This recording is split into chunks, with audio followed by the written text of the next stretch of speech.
gente, tudo bom? Hoje eu vou contar a história de um profeta chamado Elias. Essa parte da história da vida dele está lá em 1 Reis, no capítulo 18. O rei Acabe havia perseguido todos os profetas de Deus, porque ele não acreditava em Deus. E por isso Elias teve que fugir e se esconder por um bom tempo, até que chegou o dia em que Deus mandou ele voltar. E ele voltou. Chegando lá, ele mandou reunir os profetas de todos os outros deuses. Sabe quantos eram? 450 profetas. E só ele que acreditava no Deus verdadeiro. Eles se reuniram lá no Monte Carmelo. Os profetas de Baal e dos outros deuses fizeram um altar. E Elias fez um outro altar. Elias propôs um desafio. O povo que não acreditava em Deus, e sim nos deuses, iria construir um altar. E os profetas daqueles deuses iriam orar e os deuses iam milagrosamente colocar fogo no altar. E ele ia fazer a mesma coisa. E assim todos aqueles daquele reino saberiam quem é o verdadeiro Deus. Então eles construíram um altar. E os profetas de Baal e de todos os outros deuses começaram a orar e começaram a gritar e a clamar. E sabe o que aconteceu? Nada. Não aconteceu nada. E eles começaram a se desesperar. E Elias falava para eles assim: ué? Gritem mais alto. Talvez o Deus de vocês esteja dormindo, talvez ele esteja ocupado. Falem mais, clamem mais. E o povo pagão estava tão desesperado, os profetas dos outros deuses estavam tão desesperados que a Bíblia conta que eles começaram a se cortar e o sangue caía na terra, como se fosse um sacrifício para os deuses atenderem. Isso durou, um tempão. Então chegou a vez de Elias. Sabe o que Elias fez? Ele mandou que construíssem uma vala em torno do altar.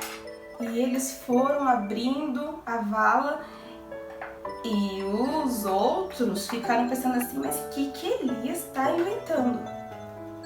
Depois que ele abriu a vala, sabe o que ele fez? Ele mandou que as pessoas pegassem 4 cântaros, que eram jarros bem grandes, os maiores ele pediu, e que enchesse de água e jogasse na vala e no altar. E aí eles pegaram e jogaram na vala um cântaro e jogaram nas pedras e jogaram na lenha e jogaram em cima do altar. E não satisfeito, sabe o que Elias mandou fazer? Mandou repetir isso mais uma vez e mais outra vez. E então foram 3 vezes. Jogaram 3 vezes água que o altar estava encharcado. Vocês já tentaram colocar fogo em algo que está molhado? É muito complicado. Mas Elias sabia em quem ele confiava. Ele conhecia a Deus e ele sabia que Deus poderia fazer aquilo.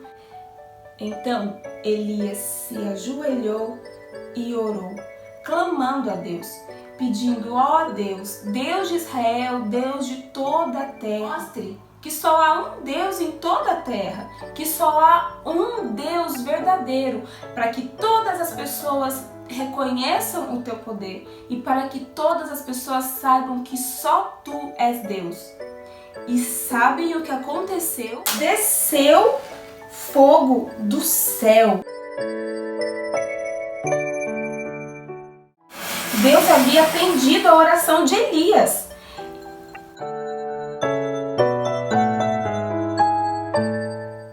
E aquele fogo divino consumiu tudo. Consumiu o holocausto, a lenha, as pedras, a terra e ainda secou a água. Não sobrou nada. E as pessoas puderam perceber que só há um único Deus verdadeiro. E era o Deus de Elias, o Deus que Elias adorava. E é o mesmo Deus que você e eu adoramos. Sabe o que a Bíblia diz lá no livro de Jó? No capítulo 37, verso 5, diz assim: a voz de Deus surge maravilhosamente na imensidão, como muitos trovões. Só Ele realiza obras magníficas, muito acima do nosso entendimento. Deus pode fazer coisas magníficas acima do que você e eu podemos entender, como por exemplo mandar um fogo do céu que consome tudo.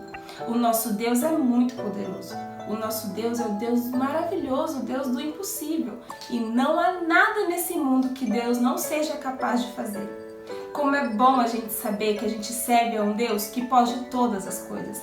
A um Deus que é poderoso para fazer todas as coisas por mim e por você. Nunca duvide de que o Deus em que nós acreditamos é muito poderoso e Ele faz coisas além do nosso entendimento. Vamos orar? Querido Deus, muito obrigada porque o Senhor é um Deus poderoso que faz coisas maravilhosas.